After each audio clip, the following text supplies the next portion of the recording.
Hello, welcome to Access Sportsnet Lakers. I'm Chris McGee alongside of Mike Bresnahan, who's in the studio, the Laker insider. And how about that? Covering the NBA for I don't know how many years from the LA Times. A lot. BT, Brad Turner. BT, we have one question for you. It's been an exciting few days. How many text messages did you send and receive in the last 72 hours, my friend? I'm going to say 125 just because that sounded good. Yeah, that sounds great. Right on the number. That? It sounds perfect. Works for me. Perfect. BT, a few of those news. for me, for sure. Yeah, he was an awesome follow over the last 72 hours. Good work. Let's get right into it. And it was indeed a busy weekend. Let's kick things off with the notable additions to the world champion Laker roster. Sixth Man of the Year winner Montrezl Harrell coming over from the Clippers. Dennis Schroeder, Sixth Man of the Year runner-up, acquired in a trade with the Thunder. And how about 11-year veteran Wesley Matthews leaving the Bucks for the Lakers? And the big man, not Powell, his brother Marc Gasol, coming back to the team that drafted him 13 years ago. Finally, he's back. He is back with the Los Angeles Lakers. So listen, Danny Green was dealt last week. I want to start with Wesley Matthews. He's expected to fill Danny Green's role. Do you like this move, Brez? I do, especially when you take into account what it costs the Lakers. It's what is called the biannual exception. It's about $3.5 million for this upcoming season. That's a good value, especially when you consider the average NBA salary is over $9 million. So you get that wing defender that you lost when you traded Danny Green away, a guy who can also make threes. He's played for good teams, especially the last couple of years with Milwaukee. Probably picked up a thing or two with that franchise. And now, though, the big step up to the Lakers. Will he be a starter? That's really the only question. If not, he will be very quickly coming off that bench for the Lakers. Yeah, you kind of led me to what I was going to ask, BT. One, if you like it, and do you expect him to just slide right into that starting role where Danny was? You know, I love it for everything Bresnahan just said. The idea that he's tough, he's a 3-and-D guy. He's about a 38% three-point shooter over his career. And the fact, as Brad said, it didn't cost the Lakers a lot of money. Now, whether or not he starts, based on what one coach told me from the Lakers, first they want to see what the team is looking like. Then they want to get to practice and decide from that point on who should start, who should come off the bench. Wesley will be in there for that role. He'll have a good chance at doing that. But we won't know until maybe December, I don't know, 20th or so, something like that. BT, are you tired? Did you just agree with Brez this early in the show? Well, I agreed and disagreed. Okay. How can you not? Okay. It's Bresnahan. BT, you're falling asleep. BT, He's put a lot of late nights. I appreciate it. It's being nice to you right off the bat. All right, and it's now official.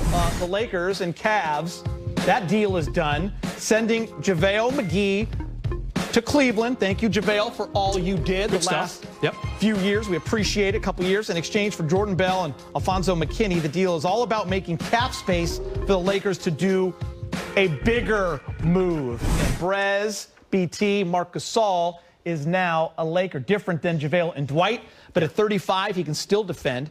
High IQ on the basketball court, a brilliant passer, and now they have that 5 that can bring you outside the three-point line. Brez, he shoots 38% from three. He's really changed his entire game. Do you like it?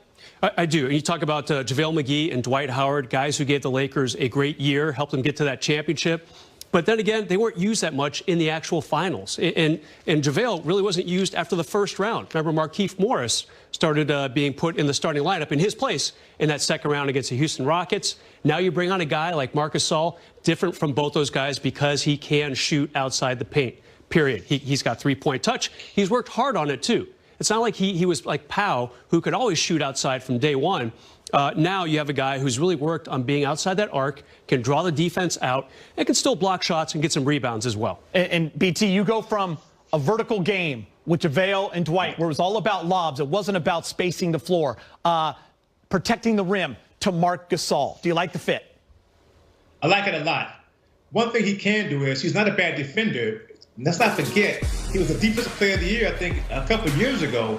It's different than what Dwight Howard did and JaVale. They block shots. He's more of a guy that uses his body, gets in good position. And one thing I kept thinking about, there are a lot of really good centers from Europe. He's a European center, and he knows how these guys play and how they kind of flop at times.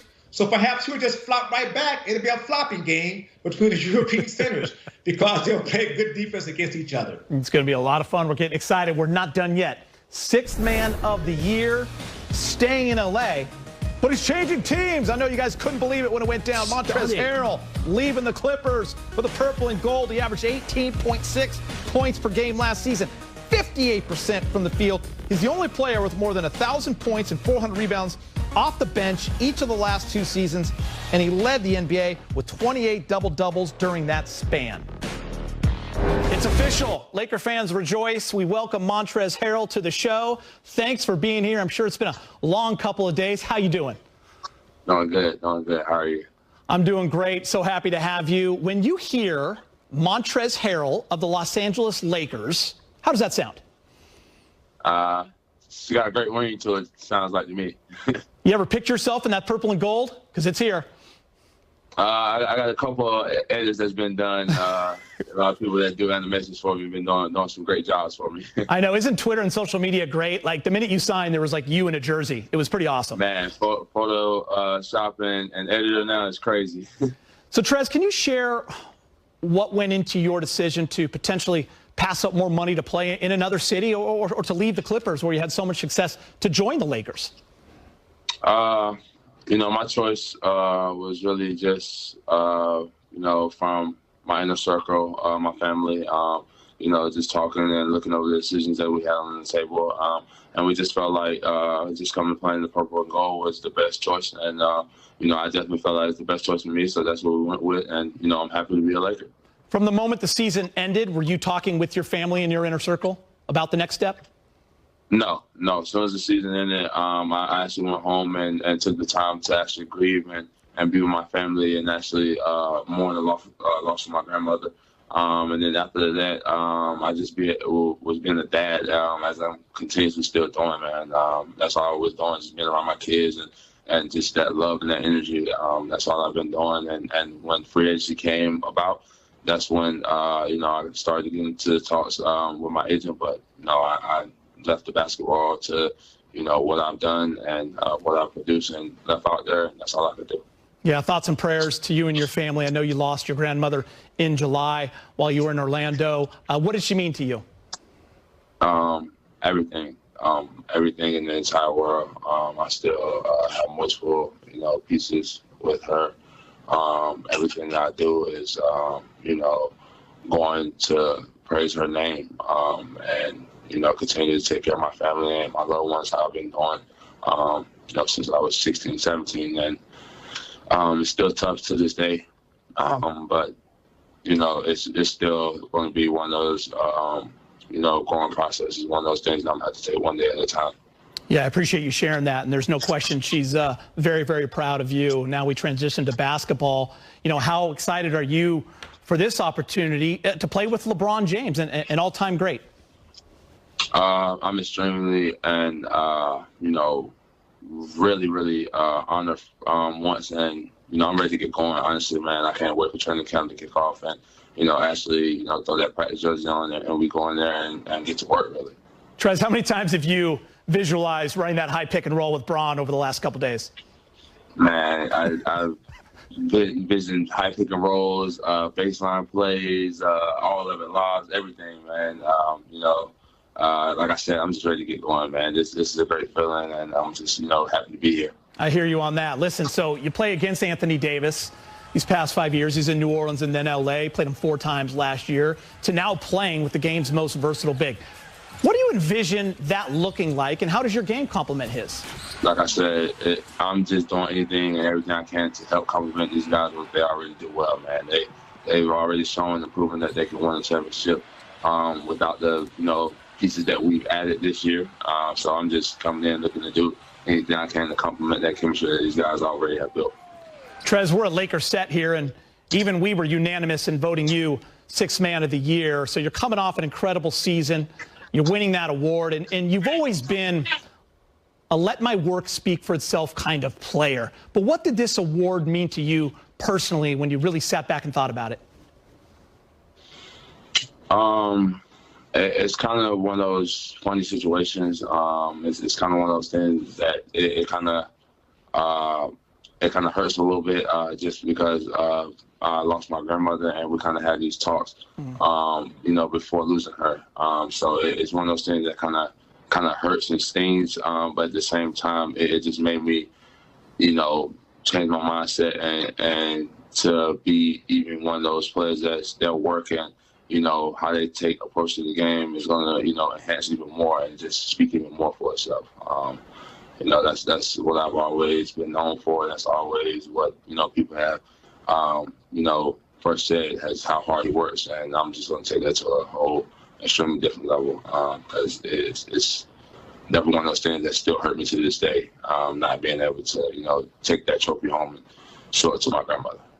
Your game's evolved every single year. How driven are you to continue to improve? Still, continuously every day. I'm got another 1 or 2 workouts set for today. So, this game is continuously changing.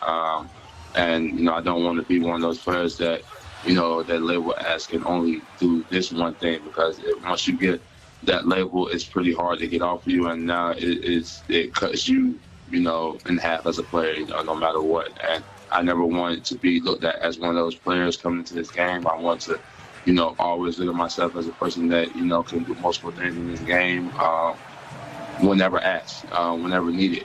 That's the way I always approach the game. That's the way I always look at my game. And, the things that I do well, I enhance those things, but the things that I don't do well, I work extremely hard on 2-3 times harder than what I already do well. Perez, last thing, and I got to be honest, if that's okay with you, you were always a player that drove us Laker fans absolutely crazy because of how hard and how well you played against them every damn time.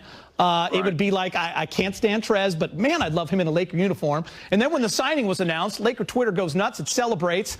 I know how excited Laker fans are. What message do you have for Laker Nation? Well, the only message that I have is, now you guys don't have to hate me. Now you can love me. hey, it was always a lot of love. Just so much respect. Yes, sir. Right. Thank you so much. All right, Trez. So happy to have you, and thank you for taking the time. Really appreciate it, and hope to see you soon. No. Thank you for having me. Thank you. He's a Laker, but I just remember so many times going, it kills us. God, I wish he could be a Laker. BT, listen, you covered him for years. Not only did the Lakers sign Trez for 2 years, they got him away from the Los Angeles Clippers. He was part of the heart and soul, especially that bench with Lou Williams. How surprising was this for you, and what kind of player are they getting? What kind of guy? I was truly surprised because I didn't hear his name come up until the very end of that day where it was starting to happen. The one thing I do know about Trez that really impressed me a lot, when he first got there, he was a third-string center for the Clippers. So after games were over, he would head back to Staples Center to the practice facility to work on his game at 11 o'clock at night, 12 o'clock at night, 1 o'clock. He's always worked to improve, just like he said, and it made him to the player he is today. And he just told you in the interview, he was going to work on it again after the interview session was over with you guys. So that tells me how dedicated he is, how driven he is. Laker fans will love him because I enjoy watching him play. And I really enjoyed watching him progress as a player and as a young man over the years with the Clippers. Good stuff, BT. Perez, what does he add to this Laker roster when you look at it? Well, I think, first of all, the motor. I mean, just a high-energy, high-octane way of playing the game, and I always appreciate that. Like you, it's kind of like, wouldn't it be something the Lakers could get him? Yeah. And also some consistency, all right? You had Dwight and JaVale, and they kind of do their thing in the game. Sometimes JaVale wouldn't finish the game. Sometimes Anthony Davis would. But you never quite knew what you would get from the Lakers centers. Here, you know what you're going to get. You're going to get at least 15 points and close to 10 rebounds every single night, 25 minutes, 30 minutes, whatever the coaching staff decides. And like BT, I was shocked when this is the guy the Lakers got with their big mid-level exception. I didn't see it coming. No, I kind of aimed downward. I thought Joe Harris would be a nice shooter. Davis Bertans would be a nice big man who can also hit threes. I thought for sure he was going to stay with the Clippers for 3 years, $40 million, $45 million, something like that. For him to come to the Lakers with the full mid-level, that's a big get for the Lakers. Nice job by Rob Pelinka. Great description, too, motor. That's exactly what he has. All right, we've talked about the new